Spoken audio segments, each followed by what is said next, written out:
A horror story. दुष्ट तांत्रिक फिर जी उठा। पुराने समय की बात है। रामनगर नाम का एक गांव था। उस गांव के पास एक घना जंगल था जिसमें राजू नाम का तांत्रिक रहता था। उस तांत्रिक को अपनी तंत्र विद्या पर बहुत ज्यादा घमंड था कि वह जिसे चाहे उसे अपने वश में कर सकता है और जिसे चाहे उसे मार सकता है। गांव वालों को यह बात पता चल गई कि राजू तांत्रिक अपनी तंत्र विद्या का इस्तेमाल करके गांव के युवकों को एक एक करके अपने वश में कर रहा है और कुछ समय बाद ही उन्हें मार देता है। एक दिन रात के समय में गांव के लोगों ने एक टोली बनाई और उस तांत्रिक को मारने के लिए उसके घर की ओर चल दिए। जैसे ही वह सभी लोग उस तांत्रिक के पास पहुंचते हैं तो तांत्रिक उस समय अपनी तंत्र विद्या में लीन होता है और तभी गांव के लोग उसे मिलकर उसकी कुर्सी से बांध देते हैं और आग लगा देते हैं। वह तांत्रिक वहां उसी कुर्सी पर तड़प तड़प के मर जाता है। गांव वाले सोचते हैं कि अब उन्हें इस तांत्रिक से हमेशा के लिए छुटकारा मिल गया। 4 से 5 साल तो बहुत अच्छे से निकल जाते हैं और गांव में भी सुख शांति का माहौल रहता है। तभी वहां शहर से 4 लड़के आते हैं और वह सोचते हैं कि क्यों ना आज रात जंगल में बिताई जाए। लड़के घूमते घूमते उस तांत्रिक के इलाके तक पहुंच जाते हैं। वहां वो लोग देखते हैं कि मकड़ी के जाले लगे हुए हैं, गीदड़ वहां भैंसे के मांस को खा रहे हैं।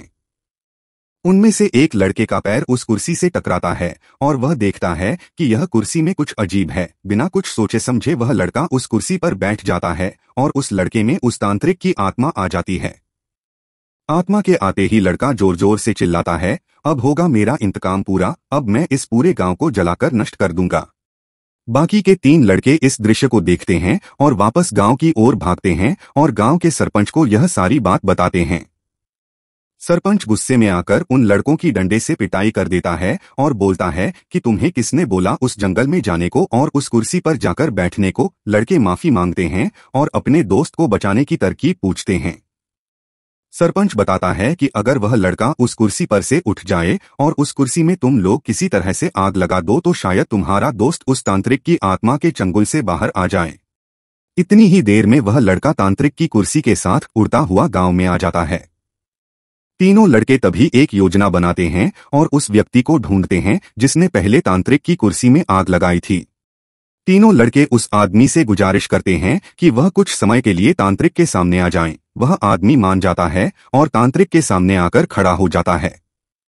जैसे ही तांत्रिक की आत्मा उस आदमी को देखती है वह कुर्सी से उतर जाती है और मौका मिलते ही तीनों लड़के उस कुर्सी पर मिट्टी का तेल डालते हैं और आग लगा देते हैं, जिससे उनके दोस्त की जान बच जाती है और गांव के लोगों को भी उस तांत्रिक की आत्मा से छुटकारा मिल जाता है। मोरल दोस्तों, हमें अपनी विद्या का सही उपयोग करना चाहिए। कोई भी ऐसा काम नहीं करना चाहिए जिससे दूसरों को हानि हो।